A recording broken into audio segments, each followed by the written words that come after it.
त्यांनाही मी आता समजवलेलं आहे. झालेली घटना अतिशय वेदनादायी आणि दुर्दैवी आहे. काही चौकशीचे काही आदेश आपण काही सूचना दिलेल्या आहेत का? चौकशीचे आदेश तर दोषींवरती दिलेलेच आहेत.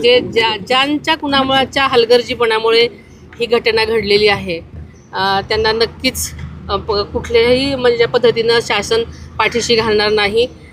त्यांची नीट कसून चौकशी होईल आणि जे दोषी आहेत त्यांच्यावरती कारवाई नक्कीच होईल. तो तळमजला जो आहे त्यालाच फक्त क्लिअरन्स सर्टिफिकेट होतं आणि इतर पहिला आणि दुसरा मजला जे आहे त्याला पूर्णत्वाचा दाखलाच नव्हता. म्हणजे ते विनापरवाना होती असं एक कागद जे आहे ते पालिकेच्या बांधकाम विभागाकडनंच समोर आलेलं आहे.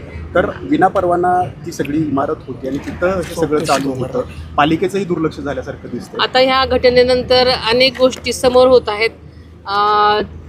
चौकशी चालू आहेत आणि चौकशी अंती जे काय निर्णय होतील, जे काय निर्णय समोर येतील, जो काय अहवाल समोर होईल त्याच्यानुसार शासन नक्कीच कारवाई करेल. वहिनी, या सगळ्या प्रकरणी नातेवाईकांनी आरोप असा केले की पाठीमागच्या गेटला ॲम्ब्युलन्स लावतात, जे काही होते ते आमच्यापर्यंत पोहोचवा, आम्ही 3 दिवसांना मुक्काम इथं करतोय, ऑपरेशन तुम्ही करा पण आम्हाला सत्यता कळवा. तुम्ही नातेवाईकांशी काय बोललात का? दुपारी देखील नातेवाईक अक्षरशः रडत तिथं गेलेले, लपून छपून बॉडी बाहेर काढली जाते असं त्यांचा आरोप नाही. आत्ताच काही नातेवाईकांनी मला सांगितलं की एक जी बॉडी होती ती त्यांना न माहिती होता बाहेर दुसऱ्या साईडनी गेली असं त्यांचं म्हणणं आहे. पण तसं खरं करण्याचं काहीच कारण नव्हतं. पण मी त्यांना सांगितलेलं आहे की आता इथून पुढे जे काही बॉडीज निघतील त्या नातेवाईकांना अगोदर दाखवा, कारण ते जवळजवळ 2-3 दिवसापासून वाट पाहत आहेत आणि आपलं घरचं माणूस गेल्यानंतर ज्या संवेदना असतात त्या त्यांच्या आहेत आणि त्यांना त्यामध्ये पहिली बॉडी दाखवा. असे काही म्हणजे घोळ होऊ देऊ नका, कारण सेन्सिटिव्ह गोष्टी आहेत सगळ्या आणि आपण त्यामध्ये तारतम्य बाळगणं अतिशय गरजेचं आहे. मगाशी आयुक्तांचा आणि नातेवाईकांची बरीच चर्चा झाली आणि नातेवाईकांनी अनेक मागण्या केलेल्या आहेत. आयुक्तांनी कदाचित तुम्हाला सांगितलं असेल तर त्या मागण्या पूर्ण करण्याच्या अनुषंगाने आर्थिक मदत असेल, नोकरीच्या अनुषंगाने असेल, बऱ्याच मागण्या आहेत आणि त्यांना त्याच्यात एक शाश्वती मिळत नाही आहे किंवा एक शब्द मिळत नाही आहे. ते त्यासाठी बऱ्याच हे करतात की लेखी काहीतरी मिळावं. आता आम्हाला कंपनीतर्फे ज्या काही ते हेल्प करणार आहेत, जी काय मदत देणार आहेत त्याच्याविषयी सांगितलेलं आहे. पण आणि सरकार प्रत्येक मृत व्यक्तीला 5 लाख रुपये देतच आणि जखमींची सगळी खर्च करतो. पण महापालिका पण जखमींना आणि मृतांना 10 लाख रुपये देण्याचं त्यांचं ठरलेलं आहे. पण नातेवाईकांची अशी इच्छा आहे की प्रत्येक व्यक्तीमागं गेलेल्या 1 कोटी रुपये मिळावे. ते आम्ही सगळेजण आता याबाबत चर्चा करू आणि जो काही योग्य निर्णय असेल तो आपल्याला सांगितला जाईल. गेल्या 4था दिवस आहे आज. आम्ही काही नातेवाईकांशी गेल्या 2 दिवसापासून बोलतोय. सगळ्यांना आठवण होते ती दादांची होते, कारण त्यांचं म्हणणं आहे की शासन प्रशासन ढिम्म काम करते. आमचा दादा असता तर पहिल्या दिवशी ऑन ग्राउंड असताना आत्तापर्यंत सगळं रेस्क्यू ऑपरेशन संपलं असतं, आमच्या लोकांचे जीव वाचवले असते. दादा नाही म्हणून सगळा ढिसाळ कारभार या पिंपरी चिंचवडमध्ये चालू आहे असा आरोप नातेवाईकांनी केला. खरं तर आपल्याला माहिती आहे सगळ्यांना की अधिवेशन चालू होतं आणि अधिवेशनाचा शेवटचाच 2-3 दिवस होते. अनेक महत्त्वाच्या गोष्टी होत्या.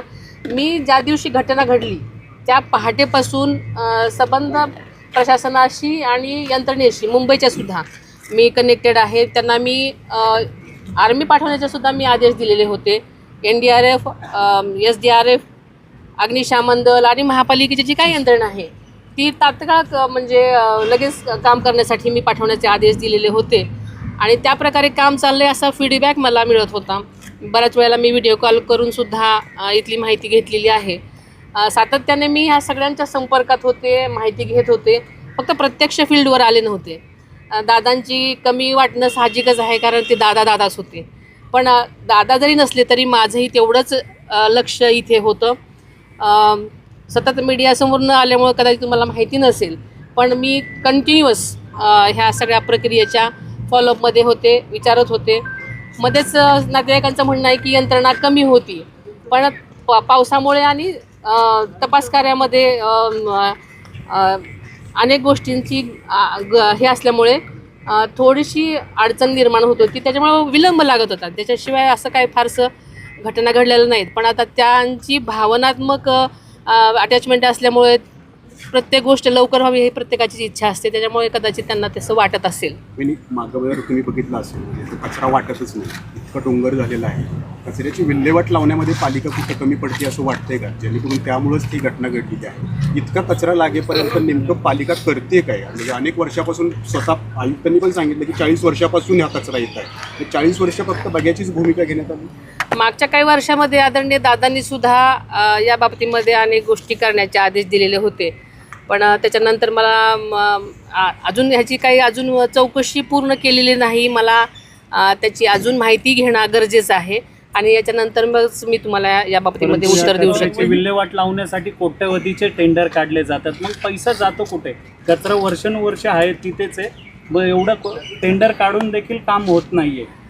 आता या निमित्तानं प्रश्न वैज्ञानिक कशा उत्तर देतील आपण? नाही, मग त्यांनी तर चौकशी या निमित्तानं सगळ्याच बाबतीमध्ये कसून चौकशी होईल तसे आदेशही मुख्यमंत्री साहेबांनी दिलेले आहेत आणि जो काही रिपोर्ट येईल त्याच्यावरनं ह्या पुढच्या गोष्टी ठरतील. नातेवाईकांची इच्छा आहे की कंपनीकडे परमनंट जॉब नको, महापालिकेकडे सरकारी नोकरी लागली पाहिजे, त्याच्यामुळे आता या बाबतीमध्ये आम्ही महापालिका, सरकारी यंत्रणा आणि सगळेच आम्ही कंपनी सगळेजण एकत्र बसून आम्ही चर्चा करू आणि जो योग्य हां इथंच त्यांच्या घरातल्या व्यक्तीचा मृत्यू झाला, बरोबर. इथंच नोकरी, नाही, तर आम्हाला त्याच वेदना त्याच आठवणी परत येतील, म्हणून त्यांची अशी मागणी आहे की वेगळ्या ठिकाणी किंवा महापालिकेच्या ज्या काही मागण्या असतील त्याची आपण साधक बाधक चर्चा सगळ्यांशी करू आणि जो काही निर्णय असेल ते तो येईलच आपल्यापर्यंत.